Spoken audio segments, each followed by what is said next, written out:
Good for bands like us, so I wouldn't really be into it.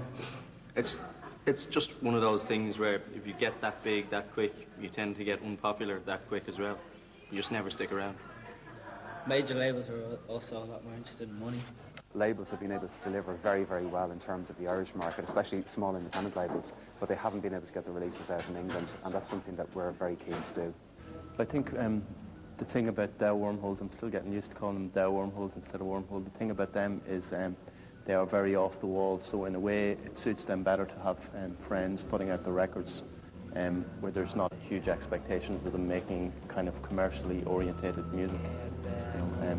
That suits them. The good thing about them being on Roadrunner was at the time they got really good money for making videos, really good money for artwork, to get good equipment and to tour kind of comfortably. In 1994, In Motion released their first and only album on Dead Elvis Records. Guitarist Alan O'Boyle subsequently went on to form electronic outfit Decal with fellow WizKid Dennis McNulty, and both set up the Ultramack label with Paul Timoney. With experience in both the guitar and dance scenes, how important is the idea of independence to them? It's very important. Like, I mean, you don't really want, the difference between kind of being on an independent label and a major label or anything like that doesn't really make that much difference once you still have the kind of capacity to do what you want to do yourself. One of the reasons why we got involved in electronic music is because we're kind of control freaks, you know. So, like you can do everything yourself when it's electronic stuff, basically. So that running our own label is just basically an extension of that, you know. So, moving from independent dance labels, how did independent dance clubs get off the ground? We took over like a fairly run-down space, tatted it up, made it more tacky than it actually was, and created a good atmosphere for people to enjoy themselves, and made the strength of the club the people that went there and the interaction that happened between them. It's an independent label based in Monkstown that we set up a couple of years ago. Basically, it's more of a co-op. There's the reason it was set up was we had so many musicians, DJs, whatever, all living locally, and no one was doing anything with it. Like, so we thought, put out some tracks and see how it goes. You know. So there seems to be a real collective feel to Quadrophonic. Yeah. In the beginning, it was just like two of us, and then there's three of us, and then there's four of us, and it just seems to be more and more people come. And we got some people that just started to come down to the club early to help put up posters and stuff. And kind of everyone just kind of developed a role. And there's like 12 of us now, right? And like, we don't do it full time, 24 hours a day, right? Much as we'd love to, but everybody is doing something for the club and for the label and for the clothes label and everything that we want to do. And everyone has their part to play, and it's really important that there's all of us, and everyone brings something new to the collective, I suppose. It was said of you in Hot Press that the Influx crew always puts music and quality events ahead of commercial success and making money. Would you say that accurately describes you? Yeah, totally. I mean, you got to make money to survive, but money isn't like our main motivation. Like, changing the face of music would be more motivation than money would be to me, But obviously, you got to make cash, But we put quality first all the time. Within the spectrum of independence, what are the general attitudes towards success?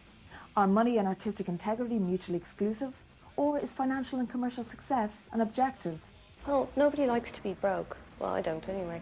We think it's important that we're not doing it just so at the end of the gig to have money there. We're doing it because we want the band to play. The only money I want is just to bring out the next record. That's all I want. If I make money, that's great, but it's not happening at the minute. But I just want to make enough money to put out the next one. The joy of doing it is actually seeing people enjoying themselves. And making money is a great sideline to that, of course, and we all have rent to pay. But if you didn't enjoy what you were doing, it would be fairly futile. We just basically want to make the music that we make, and we want to be able to make it. So we want to sell enough records that will keep us ticking over, basically. So as long as we can continue doing what we're doing and not continually make a loss, that's fine by us, I don't know. I mean, we don't think money's a dirty word, but, bands need money. So why not try and make some for the label and the bands? But artistic merit has to come first, doesn't it? But then, if you haven't got any money, then there's not a lot you can do with the artistic merit. Yeah, you can make records, you can make loads of money and still be making good music, I think. I don't mind being commercially successful, there's nothing wrong with that. But doing it like credibly is a big issue with me. Despite the different interpretations of independence that exist, it is clear that in each genre, people really are doing it for themselves. They've succeeded in bypassing the conventional corporate route and found an alternative means of doing their thing. Independence seems to have truly come into its own over the last few years. But what about the future? Where do they see themselves in 10 years' time? 9 to 5 jobs. Still in school, repeating my leaving. I'd like to reach a stage where you have an audience and you sell X amount of records, and not necessarily millions, but enough to kind of keep you alive. And Pay the ESB bill. yeah, that would be nice. I don't want any more than that, really. I don't see this on 10 years' time. Yeah, over there, I don't know. Still here. Oh no, who knows? I don't know. Just keeping it real, doing stuff and having fun. Yeah, we want to have a subterranean studio in the Wicklow Mountains for a start, anyway. 10 years' time? That's a tough one. Hopefully in the Bahamas, sipping pina coladas, laughing about the whole thing. I'm still making music, unfortunately. Older and wiser. Definitely older and probably brain dead. Yes, the independent music scene in Ireland is booming, growing, escalating and happening.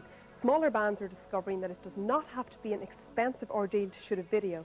And if you have one, there's a chance it may be shown here on No Disco. So our address is coming up at the end of the programme.